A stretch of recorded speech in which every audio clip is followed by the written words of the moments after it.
ओम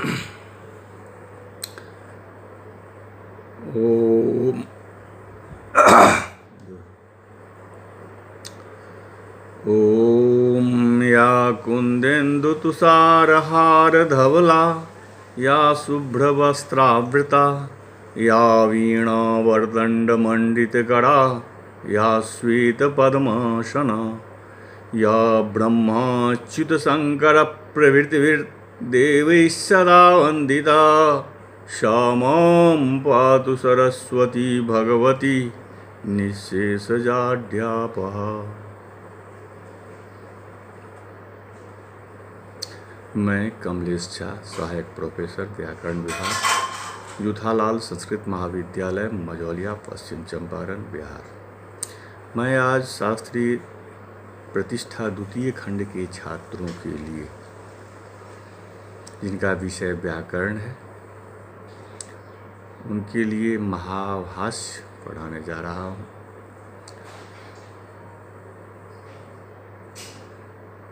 व्याकरणाध्ययन के गौण प्रयोजन के अंतर्गत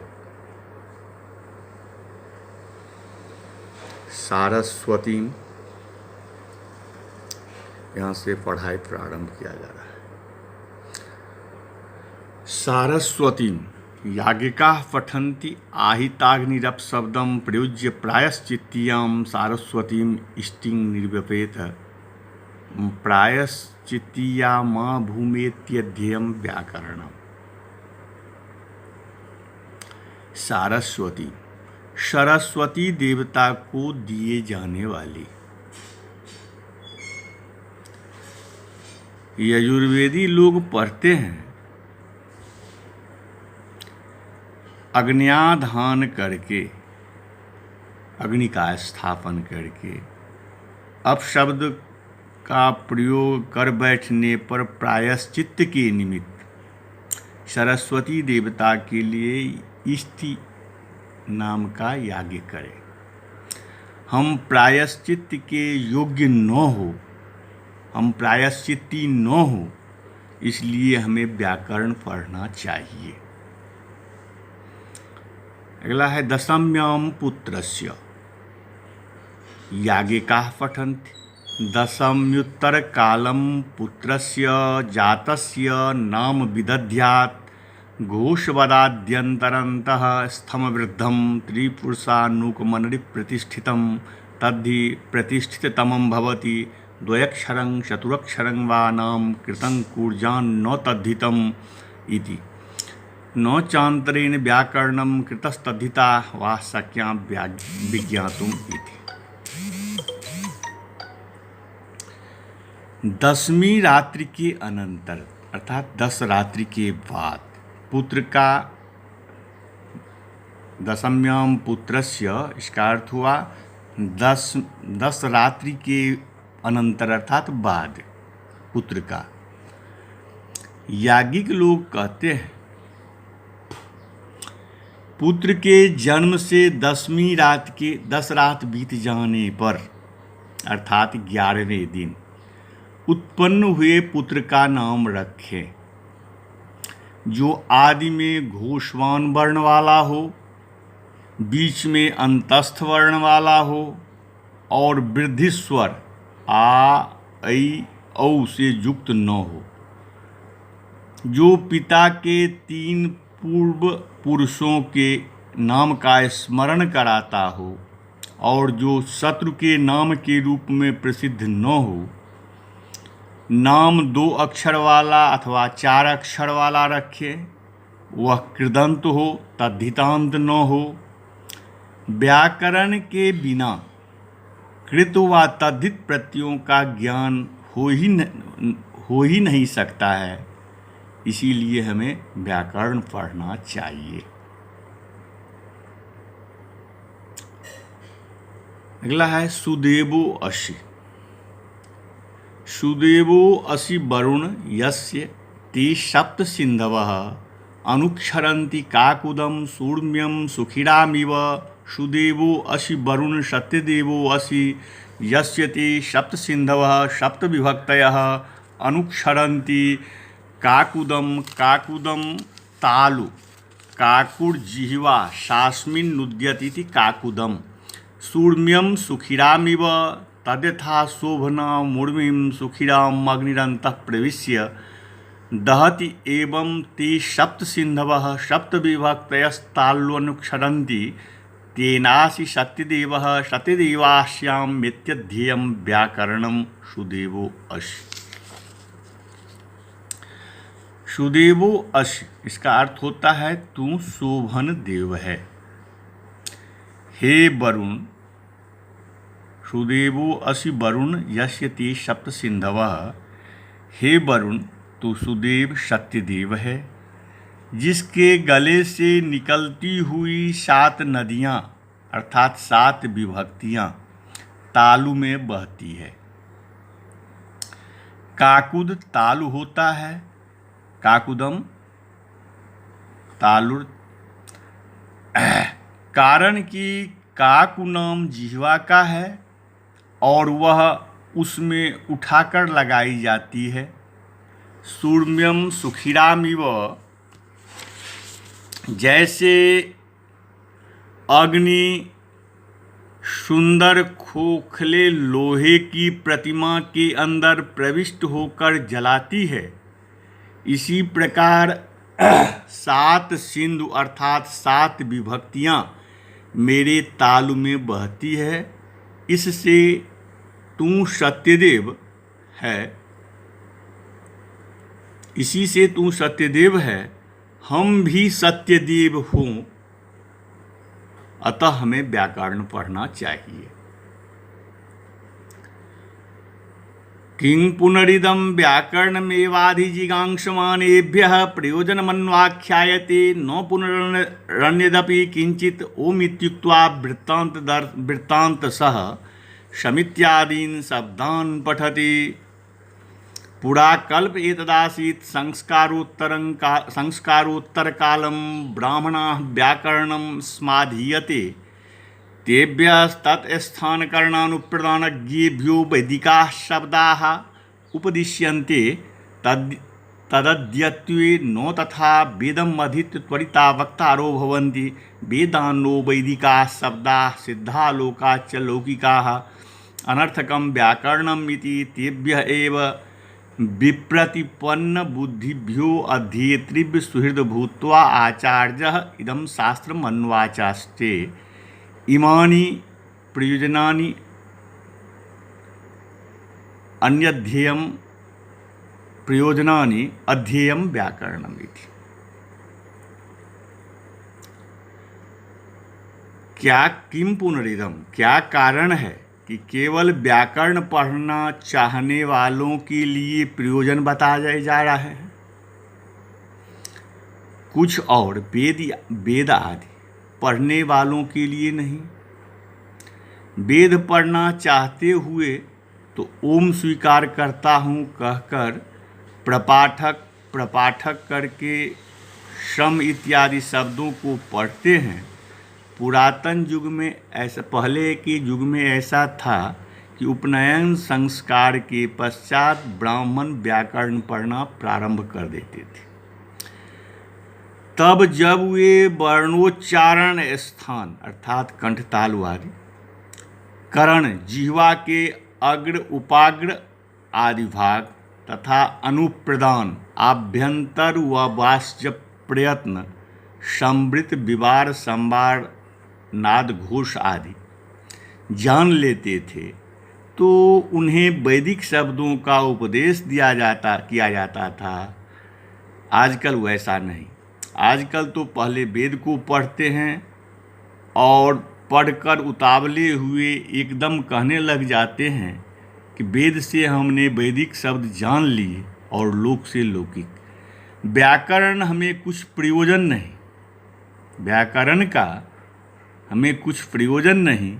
उन विपरीत बुद्धि वाले छात्रों का सुहृद बनकर आचार्य पतंजलि रक्षोहागम लघु संदेहा प्रयोजनम को वार्तिक मानने वालों के मत में कात्यायन इस शास्त्र प्रयोजन निर्देशक का अन्वाख्यान करते हैं और कहते हैं यह प्रयोजन है, व्याकरण पढ़ना चाहिए। यहाँ जो बालक का उपनयन 8वें अथवा गर्भ से 8वें वर्ष में करने का विधि है। मनुस्मृति में है, कहा गया है, गर्भाष्टमे अष्टमे वा कुर्वीत ब्राह्मणस्योपनयनम। इससे होता है कि जो ब्राह्मण बालकों का उपनयन गर्भ से 8वें या 8वें वर्ष में करने का विधि है। ऐसी छोटी अवस्था में जब व्याकरणाध्ययन प्रारंभ हो जाता था तो अनतिप्रौढ़ होने से उन बालकों को व्याकरणाध्ययन के प्रयोजन के विषय में जिज्ञासा नहीं होती थी, तो उस समय प्रयोजनान्वाख्यान भी नहीं होता था। पर अब वेदाध्ययन पहले ही प्रारंभ हो जाता है। वेदाध्ययन को समाप्त कर प्रौढ़ावस्था को प्राप्त कर हुए ब्रह्मचारी या शंका करने लगते हैं कि लोक तथा वेद से हमने उभयविध शब्दों, लौकिक और वैदिक शब्द जान लिए, अब हमें व्याकरण पढ़ने का क्या प्रयोजन रहा है।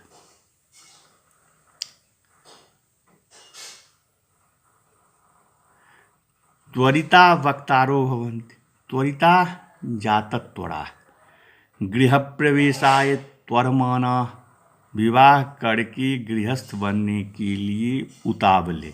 ऐसा प्रदीपकार कैयट का भाव है यह त्वरिता का। भाष्यकार को विवक्षित है वह नहीं, इसमें संदेह है।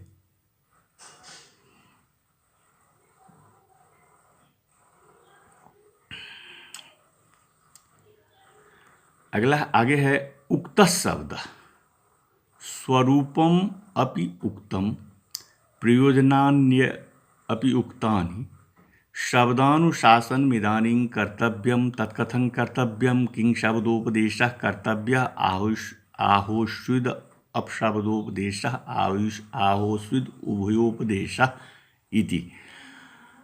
अन्यतरोपदेशेन कृतं स्यात् तद्यथा भक्ष्य नियमेन अभक्ष्य प्रतिषेधो गम्यते।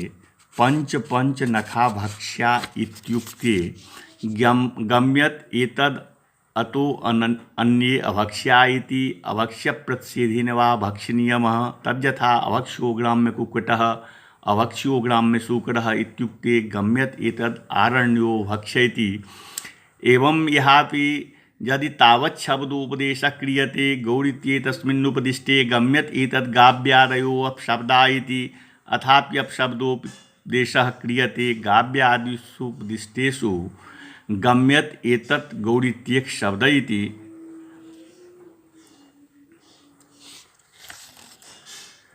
शब्द से क्या ग्राह्य है? उक्त शब्द से क्या ग्राह्य है? स्वरूपम अपि उपयुक्तम, यह कह दिया, शब्द का स्वरूप भी कह दिया गया। प्रयोजनानि अपि उक्तानि, प्रयोजन भी कह दिए गए। शब्दानुशासनम इदानीं कर्तव्यम, अब शब्दानुशासन करना चाहिए। सो कैसे किया जाए? क्या शब्दों का उपदेश करना चाहिए? किं शब्दोपदेशः कर्तव्यः आहोस्विद शब्दोपदेशः आहोस्विद उभयोपदेशः। सो अब शब्दों का उपदेश करना चाहिए अथवा अपशब्दों का अथवा दोनों का। किसी एक के उपदेश से काम चल जाएगा। जैसे भक्ष्य के नियम करने से अभक्ष्य का निषेध स्वतः ही आ जाता है। 5 नख वाले 5 ही भक्ष्य हैं, ऐसा कहने से गिनाए हुए 5 नखों वाले 5 से अतिरिक्त 5 नख वाले अभक्ष्य हैं, ऐसा बिना कहे ही प्रतीत होता है। अथवा अभक्ष्य का निषेध करने से भक्ष्य का नियम हो जाता है। जैसे गौ का कुक्कुट अभक्ष्य है, अभक्ष्यो ग्राम में कुक्कुटः अभक्ष्यो ग्राम में शूकरः। गौ का सुअर अभक्ष्य है, ऐसा कहने से जंगल का भक्ष्य है, ऐसा बिना कहे ही प्रतीत हो जाता है। इस प्रकार यहाँ भी यदि शब्दों का उपदेश किया जाए, गौ ऐसा उपदेश करने पर यह स्वयं जाना जाता है कि गावी गोणी गोता गोपोतलिके इत्यादि अपशब्द हैं, अपभ्रंश हैं, और यदि अपशब्दों का उपदेश किया जाए तो गावी आदि का उपदेश किए जाने पर यह अपने आप जाना जाता है कि गो शब्द है।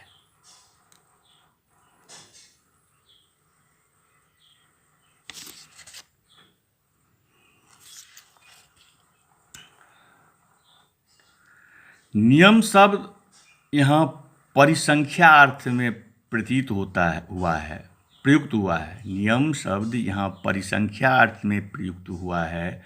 मीमांसक विधि नियम और परिसंख्या का इस प्रकार लक्षण करते हैं।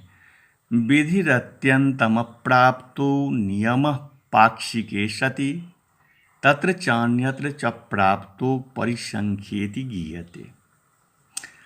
अपूर्व अत्यंत अविदित क्रिया का जब विधान किया जाता है तब उसे विधि अर्थात अपूर्व विधि कहते हैं। जैसे ब्रीहीन प्रोक्षति, धान पर जल छिड़कता है। ब्रीहीन प्रोक्षति, धान पर जल छिड़कता है। यह वचन इदम प्रथमतया, इससे पहले कोई दूसरा नहीं बतलाया है कि दर्श पूर्णमास इष्टियों में व्रीहि का प्रोक्षण किया जाना चाहिए। यह व्रीहि का संस्कारक होकर यज्ञांग है। इसका अनुष्ठान न हो तो यज्ञ विकलांग होगा। प्रकृति वचन न होता तो इसका हमें कैसे पता चलता। जो क्रिया कई प्रकार से अर्थात क्रम से संपादन की जा सकती हो वहाँ एक का नियम कर देना नियम अथवा नियम विधि कहलाती है। अब यज्ञार्थ चावल व्रीहि को वितुष तुष रहित करना इष्ट है। वितुष करना कई एक क्रियाओं द्वारा अनेक क्रियाओं द्वारा संपन्न होने की योग्यता होने पर एक समय किसी एक से संभव है। जैसे अवहनन अथवा अवघात, उखल में मूसल से कूटने से, मर्दन मसलने से अथवा नख विदलन नाखून से छीलने से। यहाँ शास्त्र नियम करता है कि ब्रीहीन नवहंती, चावलों का अवघात ही करे। परिसंख्या वह है जो अपूर्व विधान तो नहीं करती, जिसके न करने से प्रत्यवाय हो, पर एक ही समय में संभव पहले से विदित दो या दो से अधिक क्रियाओं में से एक का नियम कर देती है। पंच पंच नखा भक्ष्या, यह परिसंख्या है। यहाँ 5 नख वाले शशक आदि का भक्षण का विधान नहीं किया गया है। क्षुधा की निवृत्ति के लिए जत किंचित शशक आदि पदार्थ का भक्षण तो प्राप्त ही पहले से विदित ही है। मनुष्य ने इसे शास्त्र से नहीं सीखा।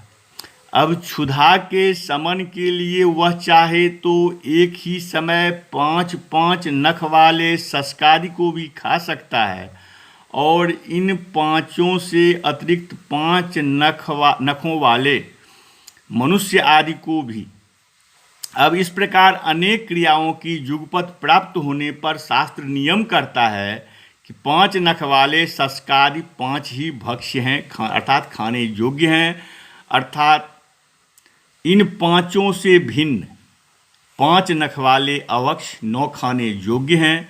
परिसंख्या का निषेध में तात्पर्य होता है प्रकृति में यदि शब्दों का उपदेश किया जाए तो उनका श्रवण से साक्षात बोध हो जाएगा और तद भिन्न अपशब्दों का निषेध साक्षात न कहा हुआ भी गम्यमान प्रतीत रहेगा।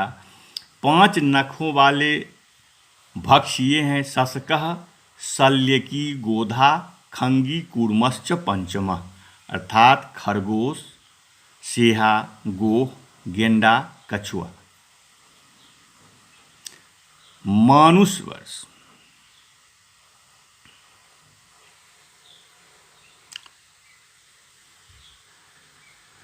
आगे है किंग पुनरत्र ज्याय लघियान लघुत्वान शब्दोपदेश।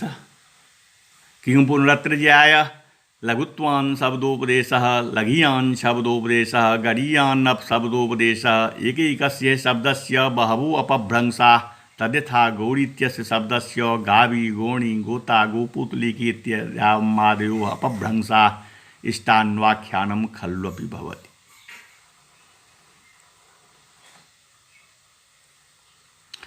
लघु होने से शब्दोपदेश, शब्दों का उपदेश दूसरे की अपेक्षा थोड़े में हो जाता है। अब शब्दों का उपदेश विस्तार से होता है।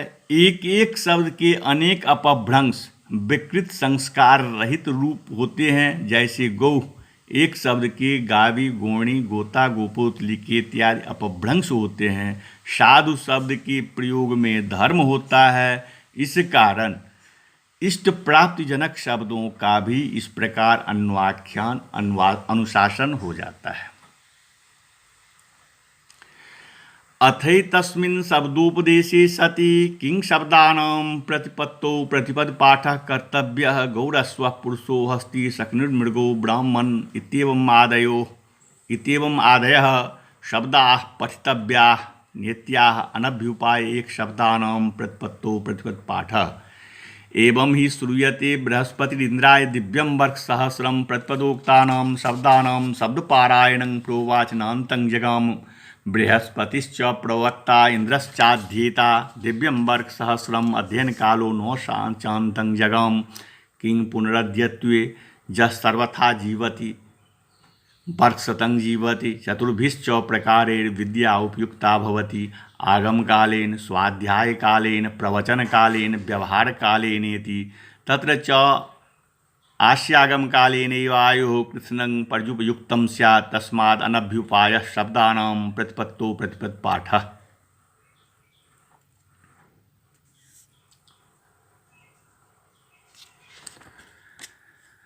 अब शब्दों का उपदेश होना चाहिए। अथैतस्मिन् शब्दोपदेशे सति किं शब्दानां प्रतिपत्तौ प्रतिपद पाठः कर्तव्यः। अब शब्दों का उपदेश होना चाहिए। ऐसी व्यवस्था होने पर प्रश्न यह है कि शब्दों के बोध के लिए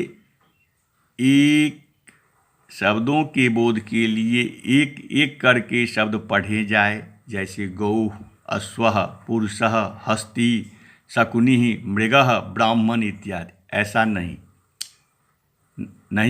नहीं।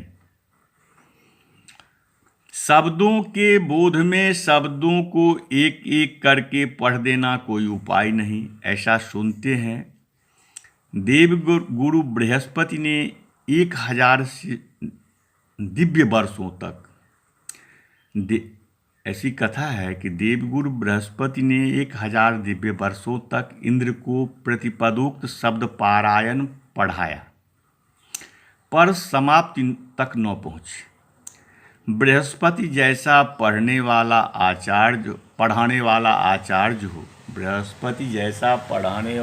आचार्य हो और इंद्र जैसा पढ़ने वाला शिष्य हो, उस पर भी देवताओं के वर्ष से 1000 दिव्य वर्ष पढ़ने का समय तो भी समाप्ति न हो सकी। तो आजकल का तो कहना ही क्या, तो बहुत दिन जीता है, दीर्घकाल तक जीता है, वह 100 वर्ष जीता है। 4 प्रकार से विद्या उपयुक्त होती है। विद्या 4 प्रकार से उपयुक्त होती है। गुरुमुख से पढ़ते समय, अर्थात गुरुकुल में पढ़ते समय, स्वयं गुरुमुख से अधीत की आवृत्ति करते समय, गुरु को पढ़ा देने के बाद पुनः उनका अभ्यास करते समय शिष्यों को, फिर पढ़ाते समय और यज्ञादि कर्म में व्यवहार प्रयोग के समय। उस प्रतिपद पाठ की अवस्था में इस विद्यार्थी की सारी आयु गुरु से पढ़ते पढ़ते ही समाप्त हो जाएगी। अतः शब्दों के बोध के लिए प्रतिपद पाठ कोई उपाय नहीं।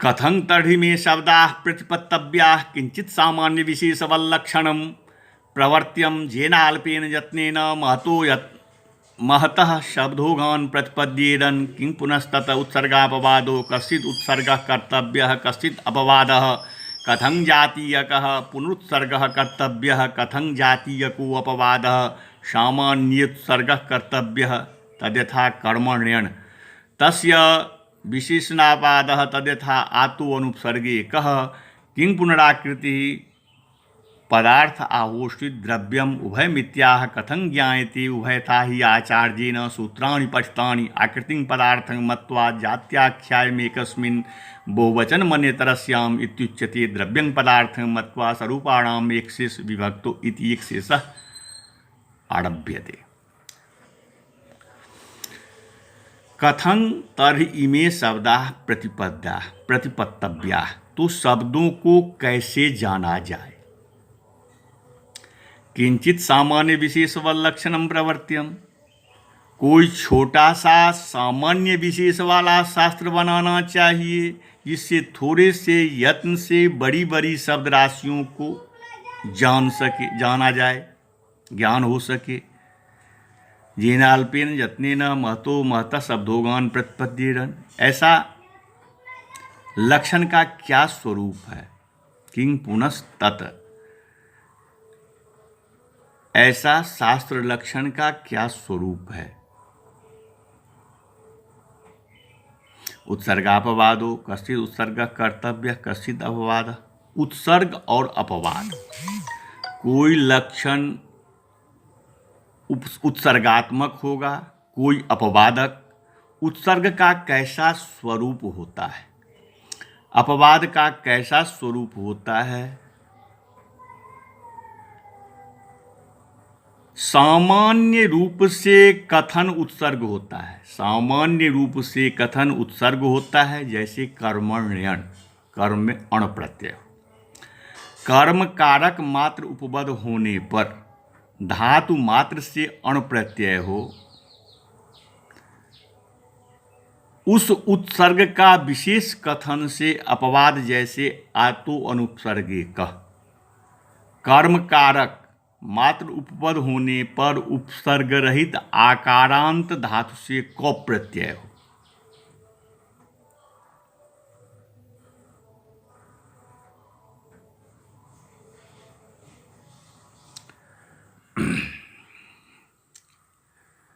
किं पुनराकृति पदार्थ आहोषित द्रव्यम, क्या पद का अर्थ जाति अथवा द्रव्य है।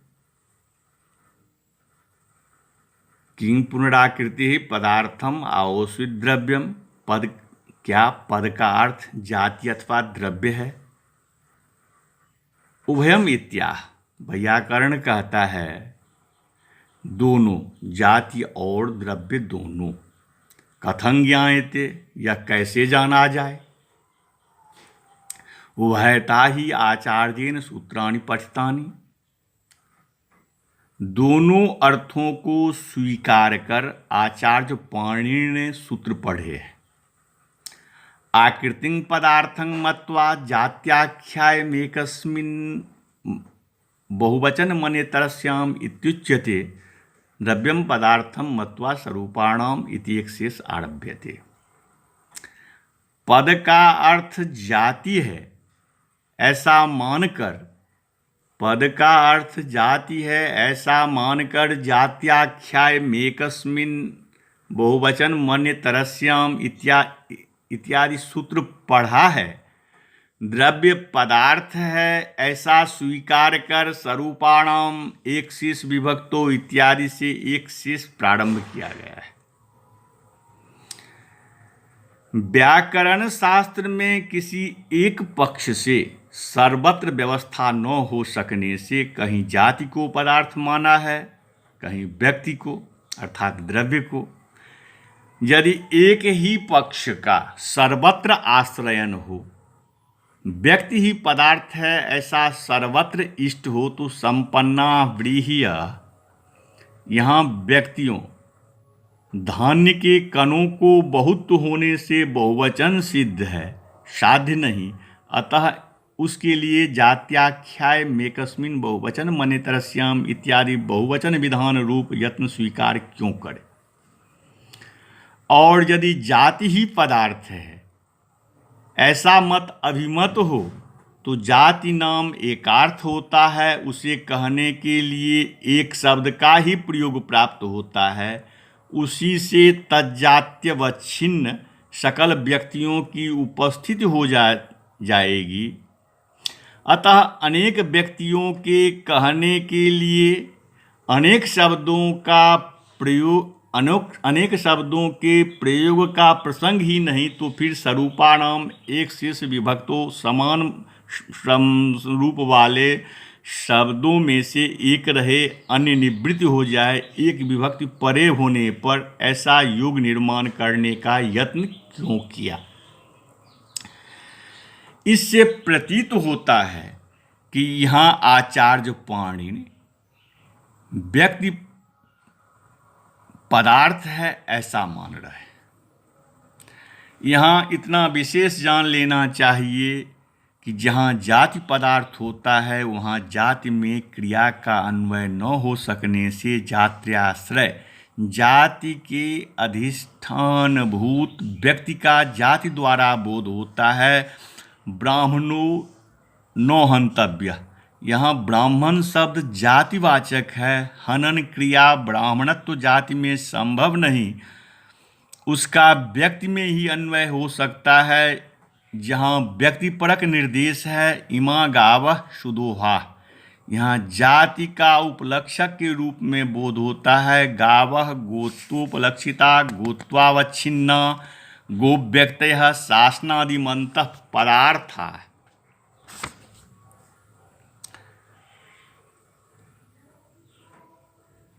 अब आगे किंग पूर्णर नित्यः शब्द आहोस्वित कार्य संग्रह एतत् प्राधान्येन परीक्षितं नित्यो वा स्यात् कार्यो वा तत्रोक्तादोषाः प्रयोजनान्युक्तानि तत्र त्विष निर्णयः यद्येव नित्यः अथापि कार्यः उभयथापि लक्षणं प्रवर्त्यमिति कथं पुनरिदं भगवतः पाणिनेराचार्यस्य लक्षणं प्रवृत्तं सिद्धे शब्दार्थ संबंधे। सिद्धे शब्दे अर्थे संबंधे चेति। क्या शब्द नित्य है अथवा अनित्य? क्या शब्द नित्य है अथवा कार्य का माने अनित्य? संग्रह ग्रंथ में इस पर मुख्य रूप से विचार किया गया है कि शब्द नित्य है व अनित्य। यहाँ दोनों पक्षों में प्रसक्त दोष कह दिए गए हैं। शास्त्र की प्रवृत्ति के प्रयोजन भी कह दिए हैं। वहाँ यही निर्णित किया गया है चाहे नित्य हो चाहे अनित्य, दोनों पक्ष में शास्त्रारंभ होना ही चाहिए। कथ पुनरिदम भगवतः पाणिनिराचार्यस्य लक्षणं प्रवृत्तम, तो किस अभिप्राय को लेकर भगवान आचार्य पाणिनि का शास्त्र प्रवृत्त हुआ है? उत्तर, सिद्धे शब्दार्थ संबंधे। ये वार्तिक है। शब्द अर्थ और उनके संबंध के सिद्ध रहते हुए, शब्द अर्थ और उनके संबंध के सिद्ध रहते हुए, अब यहाँ सिद्ध शब्द का क्या अर्थ है? सिद्ध शब्द नित्य का समानार्थक है।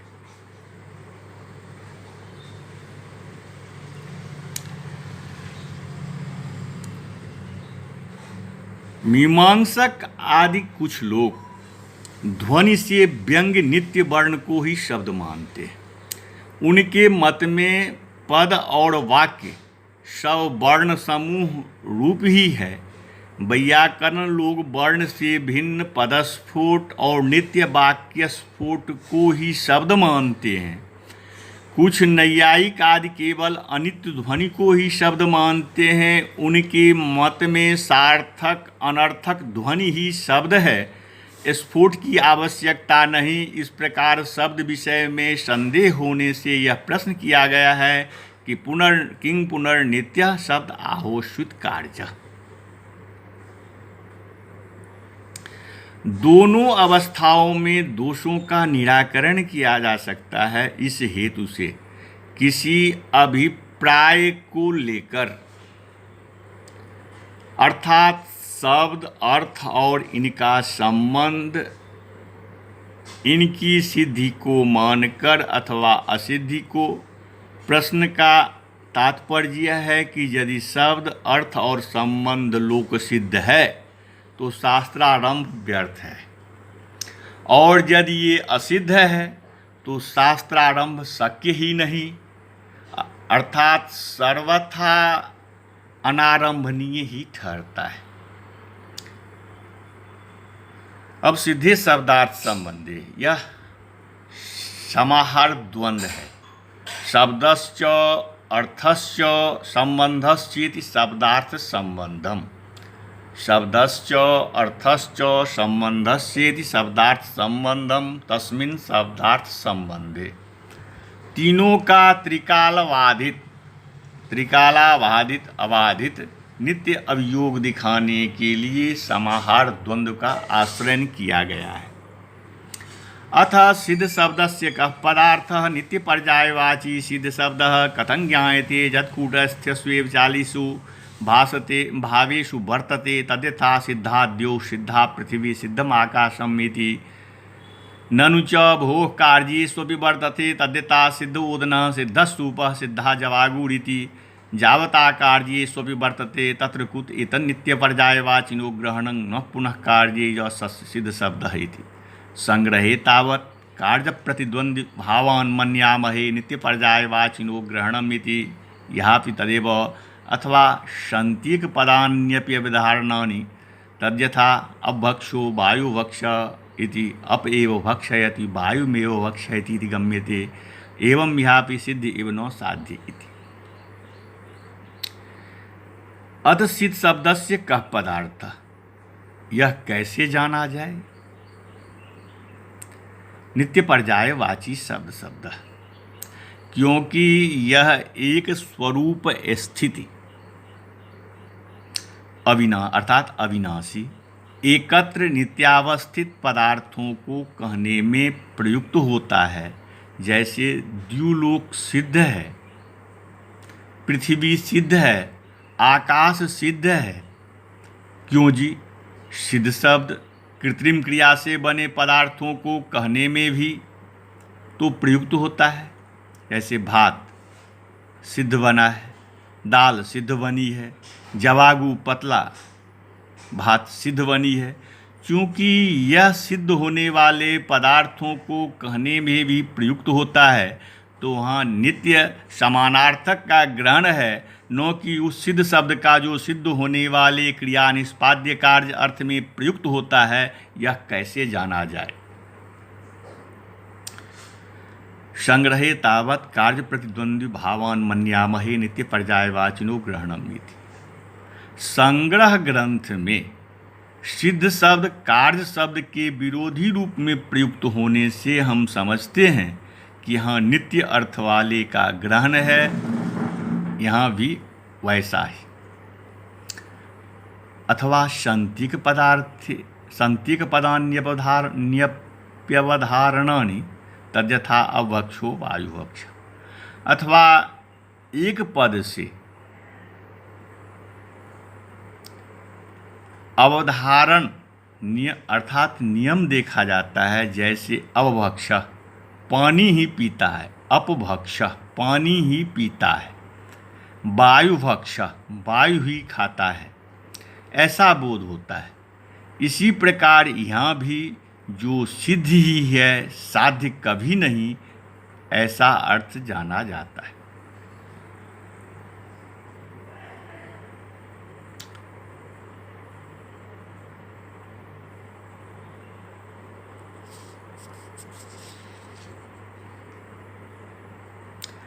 विच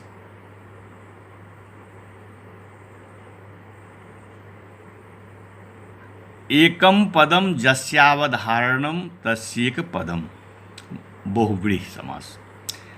एव शब्द का प्रयोग होने पर द्विपद अवधारण नियम होता है। एव यहाँ द्योतक होता है। द्योतक के बिना ही अर्थ संगतिवश जब नियम का बोध होता है तब एक पद अवधारण कहलाता है। अथवा पूर्व पद लोपो अत्र द्रष्टव्यः अत्यंत सिद्ध सिद्ध इति तद्यथा देवदत्तो दत्तः सत्यभामा भामेति। अब यहाँ पूर्व पद का लोप समझना चाहिए। अत्यंत सिद्ध को सिद्ध कह दिया है, जैसे देवदत्त को दत्त, सत्यभामा को भामा कह देते हैं। अथवा व्याख्यान तो विशेष प्रतिपत्तिर नहीं संदेहादलक्षणम इति नित्य पर्यायवाचिनो ग्रहणमिति व्याख्यास्यामः। अथवा व्याख्यान अर्थात स्पष्टीकरण से विशेष बोध हो जाता है। संदेह मात्र से लक्षण अलक्षण नहीं बन जाता। इस कथन के अनुसार यहाँ नित्य पर्यायवाची सिद्ध शब्द का ग्रहण है, ऐसा व्याख्यान करेंगे। इस प्रकार आज के पाठ को यहीं विराम दिया जाता है। नमस्कार।